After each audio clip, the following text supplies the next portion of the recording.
Hello. Red-Headed Riding Hood here, Red for short. Um, I was out of sorts yesterday, and so I decided not to make a video. And today I'm going to talk about that and why I felt out of sorts. If you watch my videos enough, you'll know that I always mention Martha Beck and how her books and teaching has helped me a lot. And I'm in her online community now. Well, one of the things that, so Martha and Ro and Mangan have a podcast called Bewildered. And I see that as Be Wild Red. And Martha has a podcast called The Gathering Room too. So you can go to, I'll link the YouTube channel below. Go to her YouTube channel or go to where you get your podcasts. I haven't seen, and I'm in her online community, so I need to just ask, how do you watch it live? Because I haven't, it doesn't go live on YouTube. I don't think so. It's posts there afterwards. So I need to go on and actually subscribe to the podcast. But anyways, I'm in the online community. It's great. But one of the things that Ro and Martha say is never by logic, always by magic. And yesterday and this month we're talking about the balance of 1 foot in the magic and 1 foot in the mundane. Like, you have to do your everyday things, you know.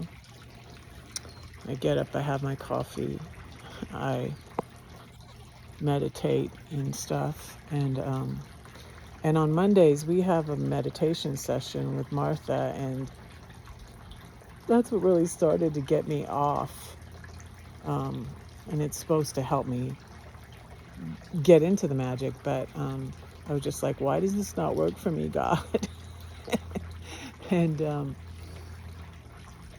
I don't know if it was last month or the month before, we had this one where we were changing perspectives, and they had this, and they have this illusion, one of those optical illusions, where some people see squares and some people see circles. And it really does depend on your upbringing and where you were brought up. And I still cannot see the circles. And it's kind of driving me a little bonkers. And it's called the, I probably could post it and ask y'all about it if I can. I don't know, because it's in I don't know, I'll have to look into that, but there's a name for it. It's a certain optical illusion. I think it's just on the internet, you can find it. If I can find it, I'll link it below, but I still don't see. It's like changing your perspective. It's like, have I not? I feel like I'm seeing with new eyes. That's what it was. The thing was seeing with new eyes and changing your perspective. And I feel like everything's changed since I've moved out here, and I've just made so much progress, and I can see looking back my progress. But yesterday, you guys, I just got all up in my head. And there was a person. Oh, look at the dove gets in the bird feeder. It's like so big. Can you see that? Oh, that's funny. My doves. My birdies. So, they usually, this one's persistent. This one's like, I'm getting up there in the feeder. they usually eat it on the ground that falls on the ground below it because they're kind of big to get in the feeder. That one is determined though. Um, so so yeah, yesterday I was all up in my mundane tasks I need to get done, and I was trying to pay my I tried to pay my tags for my this is my tiny house here next to me. Um, and it has tags on it instead of, property taxes I pay to rent this space at the park. It's like a mobile home park, it's an RV. There's RV, like there's an RV next door to me, and there's a tiny house next door to me here, a pretty yellow one. Um, so um, I was trying to pay my tags for my house online, and I couldn't do that. And I started thinking about the tax. I just got all up in the mundane, and I had shared in this online community that what are the things that give you a sign that you're out of balance. And the thing with me is I get anxious, and so I was getting anxious too yesterday. And I was like, there's all these things where I felt like I'm being led, like God or the universe or the magic is leading me in this a direction of taking a trip and going to Hawaii for my 60th birthday. And I haven't done anything to prepare. I'm not letting um, never by logic, always by magic. And now um, Martha Beck and her family, they move, and they always do it by just being led and sense, and all the members of her family really confirm it. And she moved out here to California, and she lived on a ranch for a while, and then they moved back east to Pennsylvania, interestingly. And it's like, maybe as yet I feel like, right now I feel like I'm going to be out here in California forever, but my middle daughter is still in Pennsylvania, and I was considering moving there until, that definitely wasn't where the spirit, I feel like that's what I call it, was leading me. And then we had our falling out.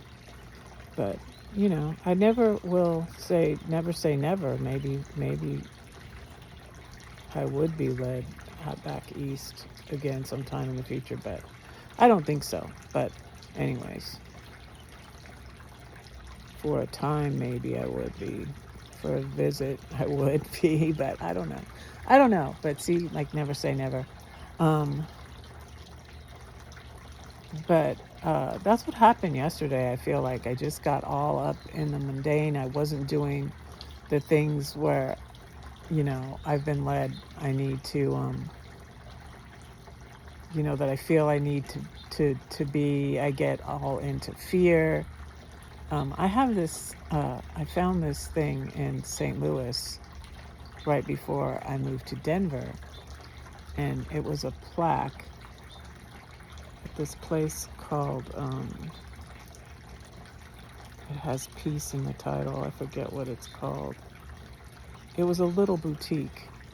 And they sold clothing mainly, but,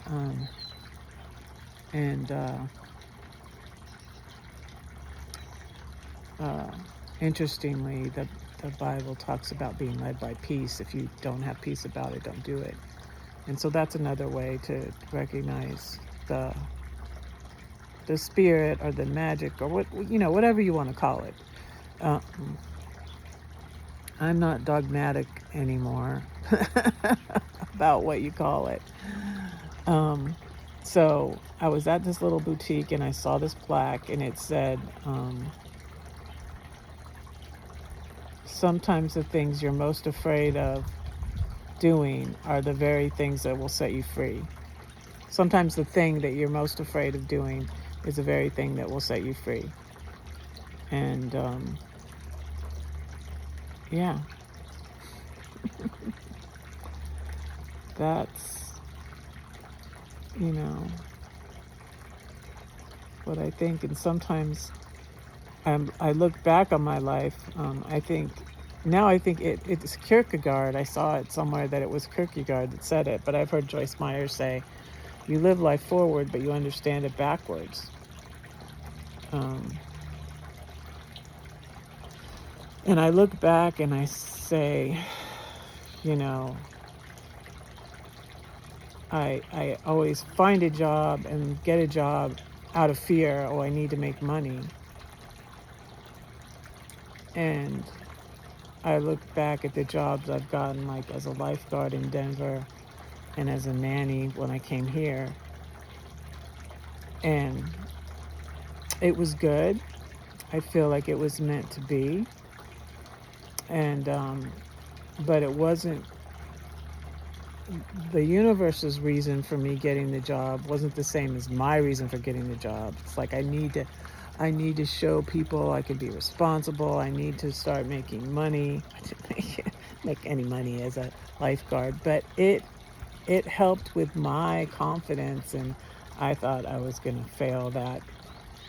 And it was the shallow water one too, the shallow water Red Cross lifeguard course, and I passed it, and I was a lifeguard.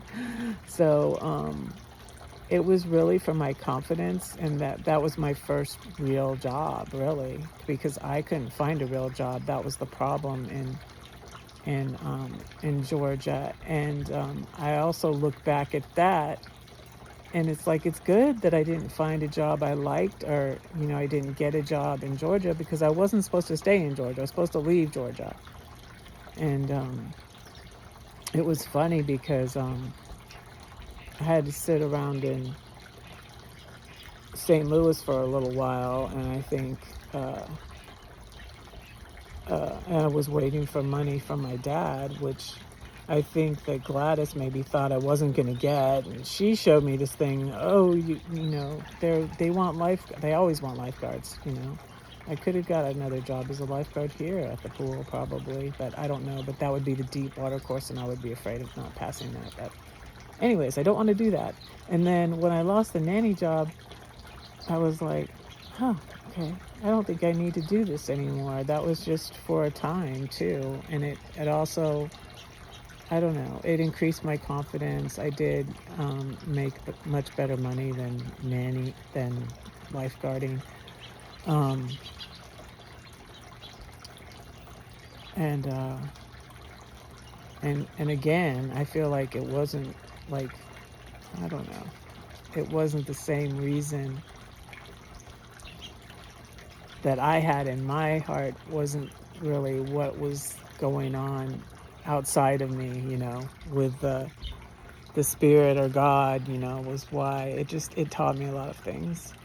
And two, I don't, and now I've been thinking of driving for Lyft, and I don't think I will drive for Lyft. I don't think I have time, and I don't think I need to.